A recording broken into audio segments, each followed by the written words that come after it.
On the menu today. Wow. Wow. Wow. Welcome.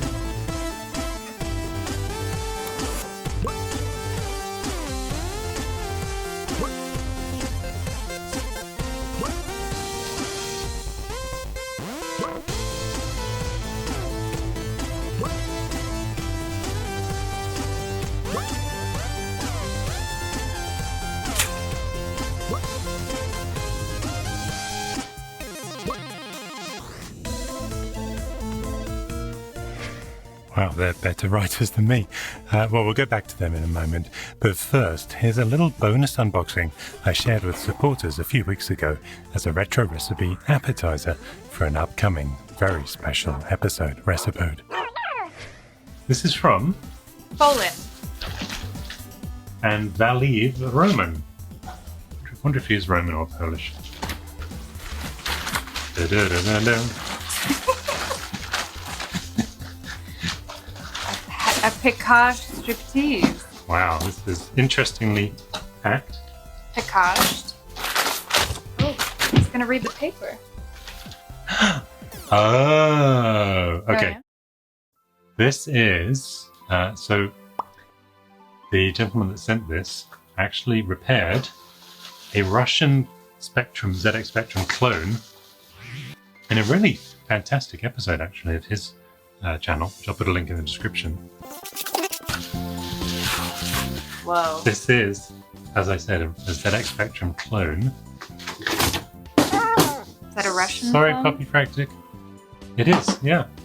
So he got this fully working. And the idea is I'm going to fix it again. Look at that, though. Let me try this. You just spelled Makugur. Anyway, the idea is I'm actually going to do a kind of retelling of his episode because it was so well constructed and the repair was pretty fascinating. And then he's donated it to us very kindly, which means I can do a end of the episode trying out some clone, or some real software on the clone machine. I'm just seeing a communist clone war. In communist Russia, computer repair you. Does that work? Yeah, actually. All right, thank you so much, sir, and we will get to work on that ASAP. CCCP.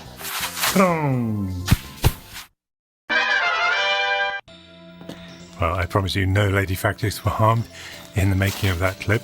Can't say the same for Bubble Wrap. But we're back here for the unboxing with... what? Kit Kat? Oh, these are... okay, fantastic. These are from Dean Woodyat, and it is the final version of his resin 3D printed mini keyboard keys for the C64 Mini. I'll link above to my earlier video about those, but it's lovely to see them in the flesh. Next up, we have a lovely letter here from Mark DeVito. I'm sure no relation, just as Dean Woodyat was no relation to Adam. So he says in the package are some challenge coins from two sources. The Wireless Village, which is a group that teaches wireless security at DEF CON, and B-Sides and other hacker coins. There's also one from the FBI Academy. FBI? I prefer the CIA. Chips. Thank you so much for those. That's really cool, Mark. I particularly like this one, themed after Spy vs. Spy. Probably one of my top 3 games of all time. So I will place those on the shelf and carry the FBI one with me everywhere I go. And you've also enclosed a joystick adapter for the Apple II. Now that's handy because my original Apple II joystick doesn't work. I need to repair that, but it's good to have options. Cheers, Mark.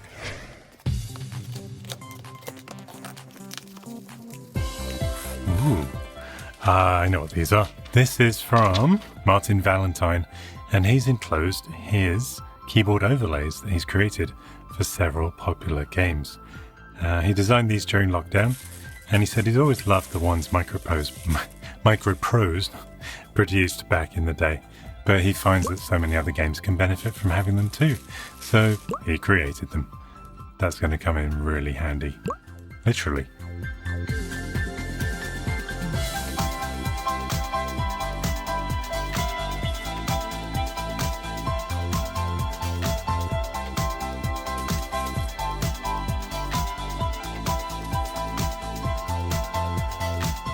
Silent service.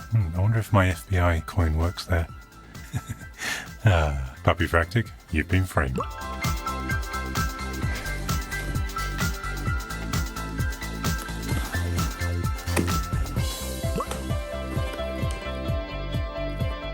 What is that? Oh, I just dropped that earlier. There you go. And this is from David J. Widman, and he says, as promised, please find enclosed his Kira version 2.0 and a Commodore 64 keyboard. These come from his project shelf and for an emulation project that he was going to work on before taking the coward's way out and buying a Raspberry Pi 400. Not my words, as he says that in his letter. Now, I've already used a Kira, you might remember, where I put the C64 Mini inside a C64. A kind of matryoshka dolls, as we're on a Russian theme here. Yes. Russian nesting dolls. The problem I have with those nesting dolls, by the way, is they're so full of themselves. Sorry, but if you'd like to make something like your own Kira, we recommend PCB Way! And they're great quality PCBs starting at just $5. Because as we all know, PCB stands for Puppies Catching Bubble Wrap. Doesn't it? And of course you've also seen some of the treats he's given to me and the Puppy Fractics.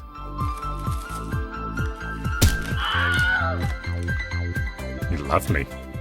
Actually, Puppy Fractic has lovely breath. I can vouch for that every morning at 7 a.m.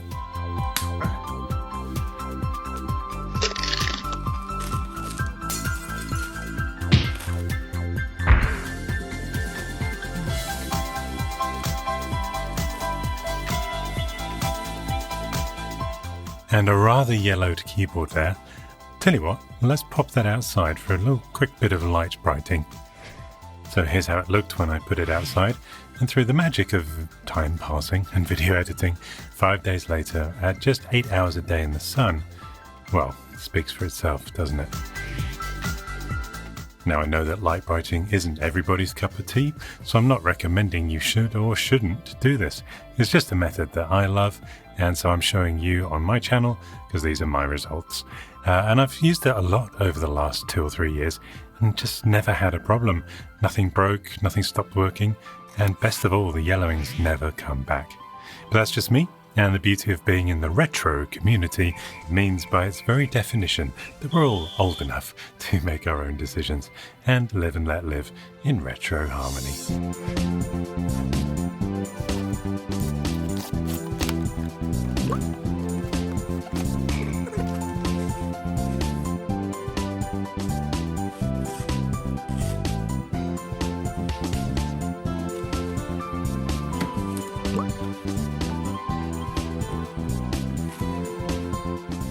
Wow, okay, my retro computer. Welcome to the world of friendly computing. So these aren't quite what you think. This is actually the My64, which is a PC case for standard ATX computers. And it gives you all these hotkeys on the function keys, and of course many ports for SD cards, etc. A lovely label there. And a DVD ROM drive. Around the back you got a standard panel for ITX. Now for anybody wondering why I've got these, I was very interested in whether they would work for the Commander X16, maybe the Phase 2. I think cost is still going to be an issue because these are over $100 just for the case, which is a lot more than we're paying for our Phase 1 cases. But I wanted to experiment and just see what we could come up with. We got the lovely VIC-20 version there in pure white.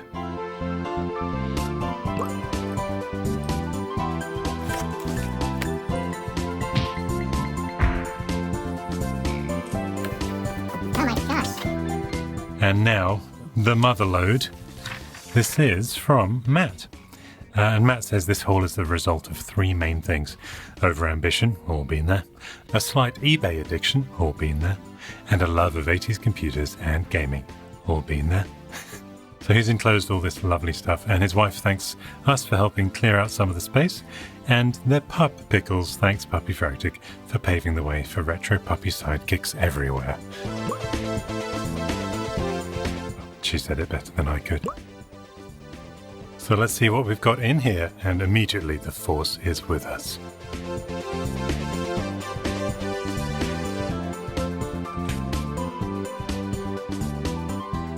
We have some dust covers.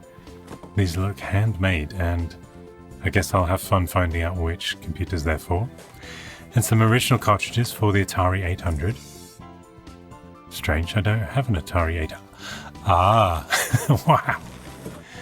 See, now this is what I would have got if I had upgraded from the Atari 400 that you all know that I have. That was my first ever computer of my own. And I would have upgraded if I'd stayed in Atari land to an 800 XL, no doubt.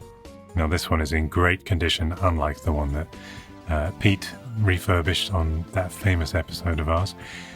Does the label peel off? No. Okay. Well, it's still satisfying nonetheless. Thank you, Matt.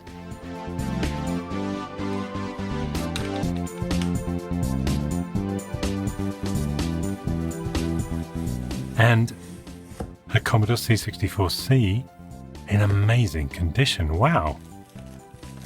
That, I think you would call that mint, wouldn't you? And here we have a Commodore 64. I've got plenty of those. Wow. This is a silver label. I have never seen one of those in the flesh, plastic. And it's actually a really low serial number too, in the 60,000s. However you say that. And some games and a book, Karate Champ and Kung Fu Master all in one. And a Programming Your Commodore 128 book, which means, yes, in here. Now, I've not ever touched, seen in real life, Commodore 128, and I really should have, huh? I think we can all agree. Look at this one. This is all mine. I am going to treasure this and make a load of videos with it, I'm sure, in the future. My own Commodore 128. The back is actually a lot wider than I thought. Baby got back. I like big computers, and I cannot lie. Wow, I thank you so much, Matt. And a disk drive, that's not going to work with a Commodore 128. Oh, it's an Atari 1050 for the Atari 800 XL. So as I'm opening these, I'm thinking maybe I should do a video. What would have happened if I'd upgraded my Atari 400, if I'd upgraded from the Commodore 64 to the 128? That could make a fun little series. And here, an SD card drive from Pete himself, who helped with that Atari 800 refurb, retrohacks.net. That's his company. Really is a small world and a small, lovely community. Now, before we dive into the next box of retro goodies, well, this is an unboxing, and the Fractic family, we do struggle with pet hair. Not us personally, I mean from the dogs. And Neabot kindly donated this Neabot Nomo robot vacuum. Now, our old Roomba is about a decade old now, so it really is time for an upgrade. Whee! Pew, pew. Setup of this initially was a bit fiddly. I mean, you know how it goes. You try the same thing 5-10 times, and then finally it just works for no apparent reason. Alright then, seeing as we didn't get to do it with the Atari.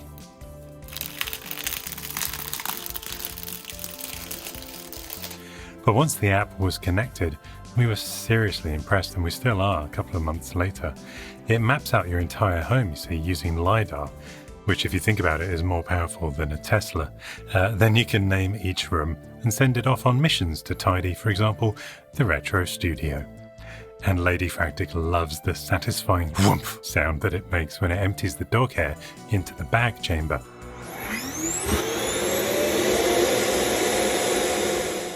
Our only major complaint is that the app constantly forgets the layout of the house due to some bug, so you have to restore it from a backup within the app. It's not the end of the world, but I do hope they fix it, as it makes Puppy Fractic very angry.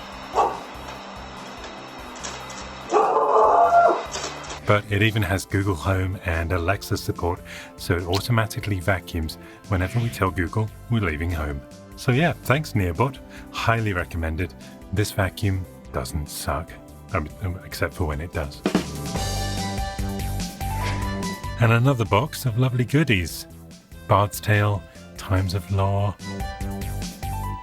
Thief of Fate, a lovely old Apple logo sticker, and the Motherload we have hit here. Puppy Fractic wants to Copperfield as well. That is an Apple IIc. Wow. So I had an Apple IIe, and again we could include that in the series. What would have happened if I'd upgraded? It's got a nice little carry handle there, although I preferred Carrie Fisher. Thank you, Puppy Fractic. I don't believe this. Another one, an Apple IIc Plus this time. I guess I could do a video of upgrading from the 2C to the Plus.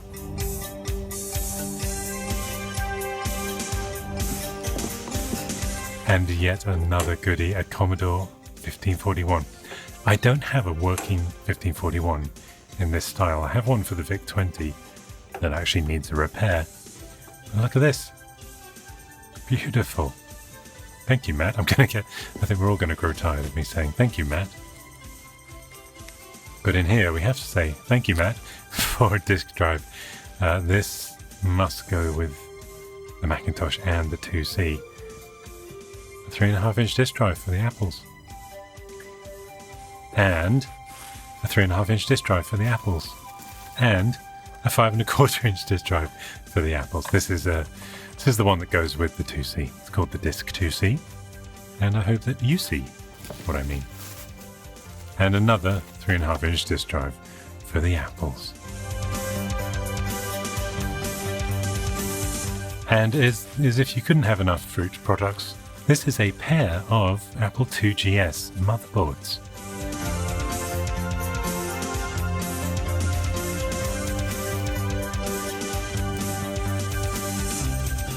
And then finishing off with some RAM expansions for that Apple IIgs.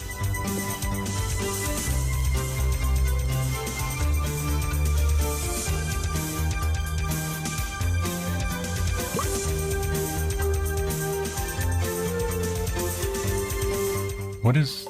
got some kind of a metal clamp? This looks like a monitor stand for an Apple IIc monitor, completing the setup.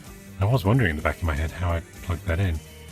It's surprisingly small, but beautifully compact. I suppose the screen is the same or bigger than the Macintosh was. Thank you, Puppy Fractic, testing out this 128. That is in disgusting condition. Shame on you, Matt. But that will actually be a really fun refurb video, so look out for that. And as if you couldn't have enough Commodore 128s, the dogs are not getting bored with them, and nor am I. Here is a third Commodore 128. That would be great if any of the parts are unsalvageable from the one that we refurbish. We'll see how all that goes. And some floppy disks. New old stock they were. And look at this gorgeous thing. Commodore 1571 disk drive. She's getting very touchy-feely, huh? And that goes with the C64C, or I suppose the 128. She has now assimilated and read the entire user guide and will be able to help us put it together. Yeah, it is a good bookmark. You wait your whole life for a Commodore 128 and then 3 come along at once. And this one is also in pretty good condition. I think a quick bit of light brighting will sort that out in no time. Stay tuned for that.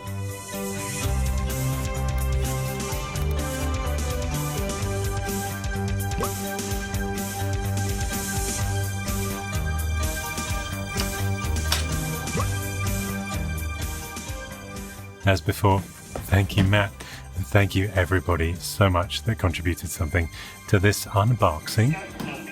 I hope you guys enjoyed it. We'll be back soon with another delicious retro recipe. Check out the link in the description if you want to donate any goods to the show. And until next time, subscribe and support below, and cheerio.